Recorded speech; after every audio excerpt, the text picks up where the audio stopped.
global economy is certainly underperforming and has been in recent years. And of course, countries like Canada that have been grossly affected by the collapse in commodity prices and investment in the oil industry have been hardest hit. And because of that, our growth rate, which had been in the range of probably 2–2.5%, is barely above 1% on average in 2015 and 16. And to a great extent, that is a reflection of the weakness in our key resource exporting sectors of the economy and the attendant investment declines and service-related manufacturing activity that supports those industries.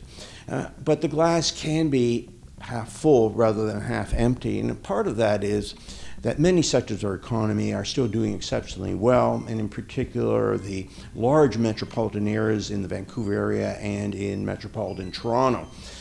Now you have the GTA in Ontario being the fourth largest metropolitan unit in North America, behind Mexico City, New York, LA, and that has shown up in many statistics, whether it's population growth, employment growth, and most importantly, GDP growth. So that the national average may only be around 1%. Ontario may be around 2–2.5%, but probably in the GTA we're growing in the range of 3–3.5%. So it gives you a good feeling that a more diversified economy, one that is largely service technology orientated, is outperforming the traditional manufacturing and export sensitive sectors of our economy.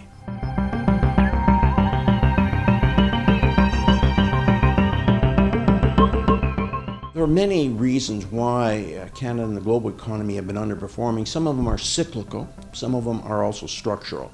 The structural aspect is very important from a long-run perspective because in the past we would normally gravitate back to historical growth rates, which might have been for Canada in the range of 3 or 3+%. Now we can only grow at most by half that, maybe around 1.5%, because the two dominating factors are productivity and the growth of the labor force. Both are slowing, and slowing on a trend basis. This is not just a 1 or 2 year phenomenon, and because of it, the ability of our economy to grow on a more sustainable basis has been to a great extent hampered by these two factors. So we need to have businesses invest more. We need probably more structural adjustments on the part of governments, tax reform, to improve the efficiency of our business community. All those factors would help raise productivity, as well as the fact that we need to continue with immigration that will help bolster our labor force, because a slowing labor force, especially in the prime income earning cohort age group, we need to have more people, higher population growth in order to generate higher levels of economic activity. But again, this is a global story. It's China, it's the United States, it's Europe, it's Canada. Very few countries, some of the developing countries, India for example, would have a different demographics. Japan has the worst demographics. That's why they're having such a hard time in generating much stronger growth.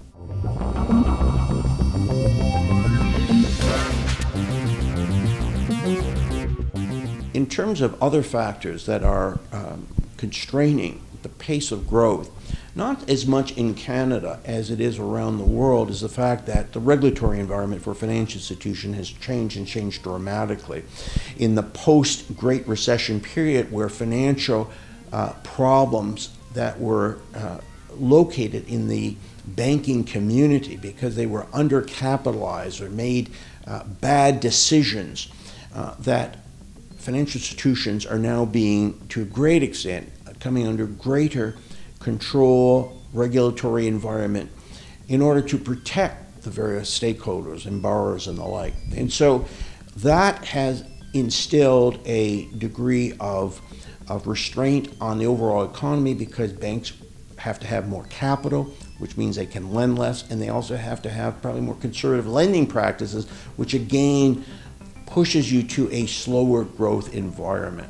It's not the case in Canada, where our banking system has met all of the regulatory issues, and so we've never had that problem. But many countries, even the U.S., are being affected by the restraint caused by slower credit growth.